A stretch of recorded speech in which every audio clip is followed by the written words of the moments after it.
ওহো! শীতের দিনে যে রাজহাঁসের মাংস খেতে এত মজা লাগবে তা কি করে বলবো? জানো না। আসসালামু আলাইকুম এভরিওয়ান, কেমন আছেন?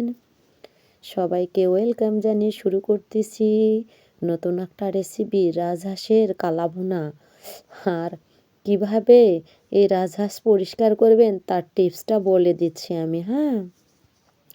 এই টিপসটা হচ্ছে একটু হলুদ আর চালের গুঁড়া, আতপ চালের গুঁড়া এভাবে দুইটা ময়ান করে মেখে নিয়ে তারপরে পোড়াইতে দিচ্ছি। অনেক চাপটে করে কিন্তু দিতে হবে, না হলে উঠে যাবে। আর এভাবে দিয়ে আমরা পোড়ায় নিচ্ছি, তাহলে যে অংশগুলো আছে এগুলো অতি তাড়াতাড়ি পরিষ্কার করা যাবে। দেখো কীভাবে পরিষ্কার করতেছি আমরা, হ্যাঁ।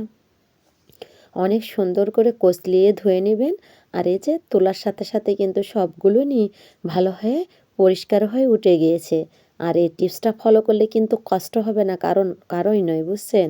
আর এতগুলো মাংস তো একসাথে রান্না করতে হবে না, তাই একটু উঠায় রাখলাম ফ্রিজে, বুঝছো। আর এটা হচ্ছে গরুর মাংস। জাস্ট দেখো 3.5 কেজি 4 কেজি মাংস হয়েছে, বুঝছো। এটা হচ্ছে রাজহাঁসের মাংস আর ওইটা হচ্ছে গরুর মাংস। তো যাই হোক, কলিজাটা আমার অনেক পছন্দ, তাই কলিজাটা দিয়ে দিচ্ছি। পরিবারের সবাই মিলে রান্না বান্না করে খাবো তো, এই জন্য। তো যাই হোক, এটা হচ্ছে গরুর মাংস, বললামই আগে। এই যে গরুর মাংস, হ্যাঁ।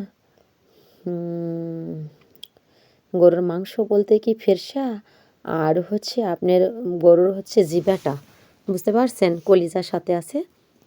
হ্যাঁ, অনেক সুন্দর কালার চলে আসছে আর হয়েও গিয়েছে। তার সাথে হাঁসের মাংসটাও কিন্তু অলরেডি দেখাচ্ছি, বুঝছেন। একটু ওয়েট করো না, হ্যাঁ। এই জিবা, ফেরসা আর কলিজা এই একসাথে রান্না হচ্ছে। আর মাটির পাতিলে ভাত রান্না করা হচ্ছে। আর এই যে সেই হাঁসের মাংস, রাজহাঁসের মাংস এভাবে রান্না করতেছি আমার চুলার পারে। আর আমরা তো জানেনই, আমার প্রতিটা ভিডিওই আপনারা দেখছেন, আমরা যখন হাঁসের মাংস রান্না করি বা গরুর মাংস, আমাদের কিন্তু রসুনটা অনেক পছন্দ আর রসুনটা অনেক উপকারীও। এই জন্যই রসুনটা কিন্তু দিয়ে দিয়েছি। কেউ যদি নাও বা খায়, আমি কিন্তু রসুনের লোভটা সামলাইতে পারি না। কেন জানেন? আমার যা ভালো লাগে না। আর এর উপরের অংশগুলো মানে চোচা, এই চোচাটা চাবাইতে যে এত মজা লাগে বলতে পারবো না। তো যাই হোক না কেন, যেটাই হোক, আর কালা ভুনা বলে কথা, রাজহাঁসের মাংস আর শীতে হাঁসের মাংস জমি ক্ষীর হয়ে যায়, তাই না? এ কি বন্ধুরা, ঠিক বললাম তো? কমেন্টে কিন্তু অবশ্যই বলবা। আর এত ভালোবাসা দিয়ে যে তোমরা আমার পাশে আছো না, আর কি বলবো, অনেক শান্তি লাগলো। আর রাজহাঁসের মাংসে কিন্তু আমি কী কী দিয়েছি উপকরণটা সেটা একবার বলিয়ে নিই। বাটা মশলা, গুঁড়ো মশলা, গরম মশলাটা, আর একটু টক দই, তার সাথে শুকনা মরিচ, যে শুকনা মরিচটা লম্বা, এইটা এভাবেই কিন্তু সব কিছু দিয়ে রান্না করা হয়েছে। আর তার সাথে আমরা সাতচাকি করে নিয়েছি, এটাও খেতে অনেক মজা লাগবে, দুর্দান্ত লাগবে এটা দিয়ে খেতে। আপনারা একবার খাইয়ে দেখবেন।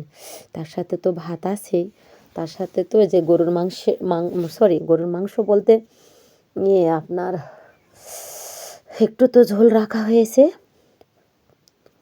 কলিজা, তারপরে জিবা, তারপরে ফিরসা। এটাতে খাইতে যে এত মজা না, জাস্ট চাপকির মতো, মানে চিতই পিঠার মতো। এটা কিন্তু সাতচাকি বলে, অনেক মজা লাগে, খায় দেখেন একদিন, তারপরে বলবা এই রোমা বুড়ি রত্না বতনা, খাইতে সত্যি না অনেক টেস্ট রে। তো ভালো থাকেন, সুস্থ থাকেন, সবাইকে আল্লাহ হাফেজ, টাটা, বাই বাই।